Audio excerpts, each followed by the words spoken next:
What's going on, YouTube? It's been some time, but we back on time. Welcome to the channel. This is Okay, let's talk about it. I am Jeff, your host. Today, let's cover something that's really important, that's really going on in our country today. In red state, there's a lot of gerrymandering and redistricting.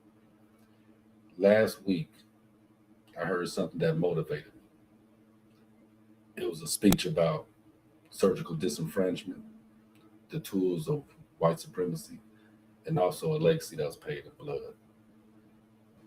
Representative Justin Pierce's his speech last week, it was a blistering critique of Tennessee's General Assembly's special session to redraw the state's congressional map.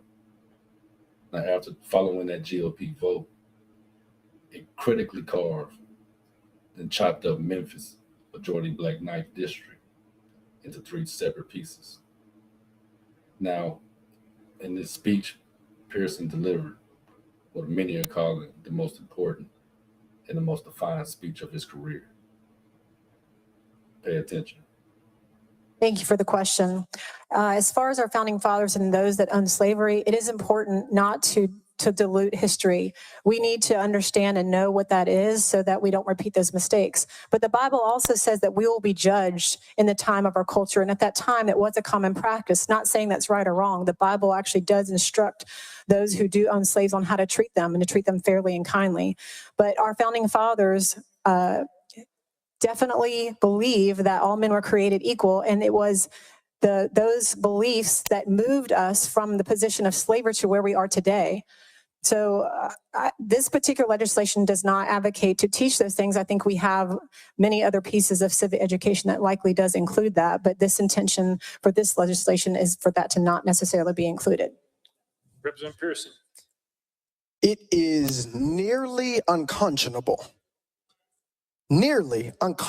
to believe that you just articulated the theological vision of enslavers in this capital in the year 2026 as though it was okay. Because here's your problem. The Bible, which was written in many different iterations, but is articulating a time of thousands of years ago, was used as justification for enslavement that happened thousands of years later, 400 years ago in our country. And so even if you're trying to articulate, as you are incorrectly, that the Bible was somehow giving permission to slavery, that would have been in the era in which it was happening. It wouldn't be used as a theological justification just 400 years ago in our nation's history. But what is worse, and what is deeply disturbing by what you have just said is not how you are saying, and that was wrong or immoral. There is no question that slavery was immoral. And you shouldn't need a Bible to know that. And there were always people who were antithetical to the antebellum South's iteration of chattel slavery. The people who were enslaved, who were kidnapped from the continent of Africa and brought here against their will. And I am a Christian, and I am a 7th-generation Tennessean. I have read the Bible from front to back, and the stories about love, about who Christ is, about loving thy neighbor and loving God is what we are told to profess. So anyone who misused the Bible to enslave people, misuse the Bible to keep people in bondage, they were wrong then as you are wrong now. I refuse to support this legislation because the lens by which you are viewing the world is toxic, is damning, is wrong, and is immoral. And you, my fellow colleagues, should do much more work in understanding the history of this country and understanding the history of enslavement and the consequences that it continues to wreak and the barriers it continues to create in this state and around the country. No one should ever be able to use Christianity as justification for the enslavement of people, especially not someone who has the audacity to call themselves a legislator. Mr. Pearson invoked the history of the Civil Rights Movement. He reminded the chamber about the Voting Rights Act and that act, it was paid in blood by people of color. He argued that the legislative was spitting on that sacrifice, and I do agree.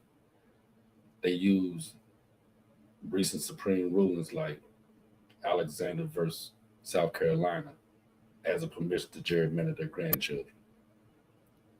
The privilege. And I'm going to tell you like this. I'm a person who always had in my mind that we're done marching. We're done protesting. My generation was the generation to go get it. Ain't no questions. If we don't, if we can't get it, we're gonna take it.